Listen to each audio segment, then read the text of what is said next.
Дуже постраждала квартира? Ну, по Балкон сравнению с пострадал. этой квартирой, у нас еще не очень. У вас крайня, так? Пятый этаж. Пятый этаж, он самая верхняя, коричневая. У нас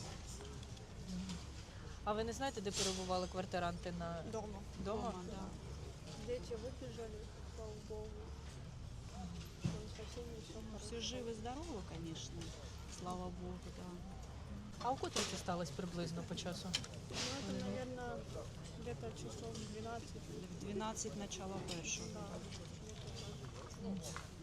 А ви де перебували? У квартирі чи спускались кудись? Ну, мы живем на другом краю города.